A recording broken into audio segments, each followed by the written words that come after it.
आपको पता है ये जो ईसाई कहते हैं ना कि हजरत ईसा को सूली दी गई, सलेब पर चढ़ा दिया गया, ऐसा कुछ नहीं है। न सलेब पर चढ़ाया गया, न सूली दी गई, न उनको कत्ल किया गया, न वो कत्ल किए गए, न सलेब किए गए, न सूली पे चढ़ाए गए, बल्कि वो सब लोग शुबे में मुब्तला कर दिए गए। असल दास्तान क्या है? एक दास्तान सुन ले।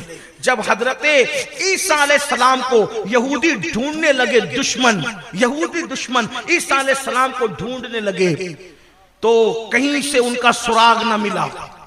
तो ईसा अलैहिस्सलाम का एक आशिक था, चाहने वाला, उनका मानने वाला, उनसे मोहब्बत करने वाला, उसको पकड़ा। वो चाहता था, मोहब्बत करता था, उसको पकड़ा। उसकी कमजोरी ये थी कि वो नशा करता था। तवज्जो करें मेरी कौम के जवानों, हर गुनाह तबाह करता है, लेकिन नशा इंतहाई तबाह करने वाली चीज है। दुनिया आपको किसी काम का नहीं रखना चाहती, दुनिया आपको बर्बाद करना चाहती है। लोग चाहते हैं बंदूक से ना मारे, क्योंकि वो अब अपनी गोलियों को तुमसे ज्यादा कीमती समझने लगे हैं। वो अपनी गोली से तुम्हें नहीं मारना चाहते, दुनिया दिनों से कीमती समझते हैं। इतने जालिम हो गए लोग कि वो अपने पैसे की गोली से भी तुम्हें मारना नहीं चाहते, बल्कि वो तो पैसा भी तुम्हारा,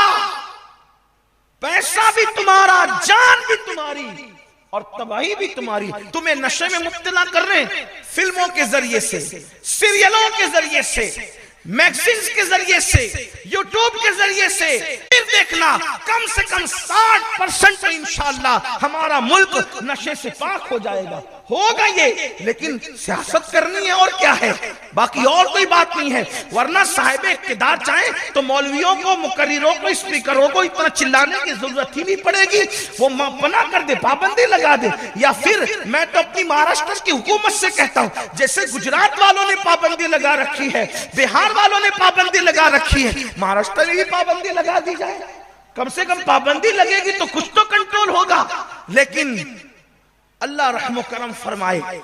तो हजरत ईसा अलैहिस्सलाम का चाहने वाला, मानने वाला, मोहब्बत करने वाला, उसका हाल ये था। क्या हाल था उसका? वो इश्क का दावा करता था मगर नशा करता था। उसको यहूदियों ने पकड़ा और पकड़ करके कैद कर दिया। जब चंद दिन तक उसको शराब नहीं मिली, तो पता है क्या हुआ? वो दीवार पे सर मारने लगा। यही हाल होता है नशा करने वाला। नशा करने वालों को हाईजेक करना बड़ा आसान होता है। दुनिया में जितने भी गंदे काम लिए जाते हैं, अक्सर व बेशतर नशा करने वालों से लिए जाते हैं। उनको पकड़ा, उनको कुछ लालच दे दी नशा की, जो चाहो उनसे काम करवा लो, किसी का कत्ल करवा लो, किसी पे जुल्म करवा लो, किसी पे जबर, जो चाहो करवा लो, क्योंकि वो नशे के आदी होते हैं। जब चंद दिन तक उसको नशे का सामान न मिला, सर टकराने लगा दीवार से। अब जब वो कहता था मुझे शराब दो, नशे का सामान दो, तो फिर उससे कहा गया एक नहीं 2-2 बोतलें देंगे। लेकिन ये बता ईसा कहां है? वो इश्क का दावेदार था, नबी की मोहब्बत का दावेदार था।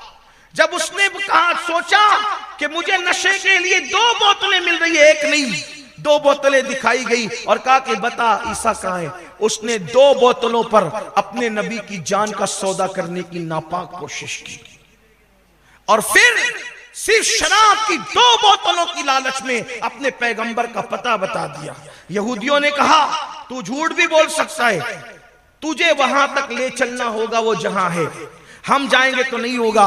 और फिर अल्लाह अकबर, फिर उसने वो पता बताया, और हजरत सैयदना ईसा अलैहिस्सलाम को उन लोगों ने जब वो उठाने की कोशिश की, तो अल्लाह ने वहीं से हजरत ईसा को आसमान पे उठा लिया। और अल्लाह पाक ने एक शख्स पर ईसा अलैहिस्सलाम की शबाहत डाल दी, तो लोगों को शुबा हो गया कि यही ईसा है। उसी को ले जाकर सूली पे लटका दिया, और ईसा तो आसमान पर उठा लिए गए। लेकिन एक शराबी ने अपने नबी की जान का सौदा सिर्फ 2 बोतलों के बस किया। एक नशा करने वाले ने अपनी बहन की आबरू का सौदा जो है वो नशे की बुनियाद पर किया। तो नशा करने वालों का कोई ठिकाना नहीं, वो क्या कर लेंगे। इसलिए नशे से तौबा होनी चाहिए।